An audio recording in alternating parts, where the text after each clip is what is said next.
একটা খুব সাংঘাতিক একটা ভাইরাল ইনফেকশনে আমরা সবাই খুব জর্জরিত ছিলাম এবং বাবা মারাও প্রচন্ড চিন্তিত ছিল। সেটা প্রায় অনেক মাস আগের কথা বলছি, 8-9 মাস আগে আবার এসছে। সেটা পাওয়া গেছে এই যে ভদ্রমহিলা দাঁড়িয়ে আছেন এর মধ্যে adeno virus. So adeno viral infection আমরা ও ভর্তি হয় বেসিক্যালি আমার কাছে মিশিতা একটা হাইগ্রেড ফিভার নিয়ে এবং প্রচন্ড একদম খাওয়া দাওয়া প্রায় ছেড়েই দিয়েছে, প্রচন্ড উইকনেস, তার সঙ্গে কাশি সর্দি ছিল, ভমিটিং মানে যা খাচ্ছে তাই বমির মতো করে দিচ্ছে এরকম ছিল। তো সেই অবস্থায় ও ভর্তি হয়। আমরা ইনিশিয়াল টেস্ট করি, ভর্তি হওয়ার পর প্রায় অলমোস্ট 7 থেকে 10 দিন ও এখানে ভর্তি থাকে, 7-8 দিন মতো। আজকে ডে 8, ও আজকে ছুটি যাচ্ছে, বাড়িতে যাচ্ছে।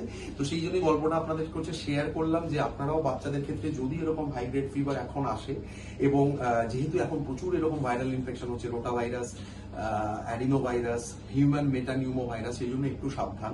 ওর ক্ষেত্রে CRP was pretty high, around আমি যদি খুব ভুল না হয় কত 200 কত ছিল মনে হয়, কত ছিল 200 না, আমরা 190 ওরা অ্যাডমিট হয়েছিল।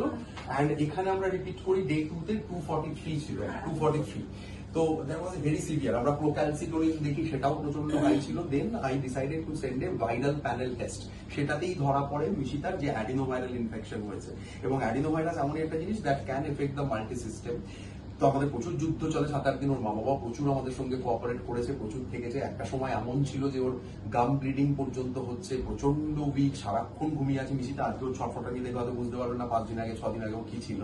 তো এনিওয়ে, তো সেই জন্যই আজকের ভিডিওটা করা যে সবাই একটু পরিষ্কার পরিচ্ছন্ন হাইজিন মেনটেন করুন, ভালো করে হাত ধুয়ে বাচ্চাকে ধরা, এয়ারবর্ন এই জিনিসগুলো, এবং বড়দের থেকে আরো বেশি ছড়ায়। সেই জন্য বড়দের যদি এটা হয় প্লিজ বাড়িতে সবাই মাস্ক ইউজ করুন, মাস্ক পরুন যেরকম আমরা কোভিড এর সময় পড়তাম। তো তাহলে এই যে নটোরিয়াস যে ভাইরাল ইনফেকশন গুলো বাচ্চাদের আমাদের এফেক্ট করছে, এবং আমাদের বাচ্চারা খারাপ থাকলে আমরা সবাই খারাপ থাকি, আমাদের মন ভালো থাকে না, সেই জায়গাটা যেন একদমই না হয়। So thank you so much. এরকম নতুন নতুন আবার ইনফেকশন ভিডিও বা এরকম আমার পেশেন্টদের সঙ্গে আপনাদের সঙ্গে আলোচনা করবো, আলাপ করবো। So thank you.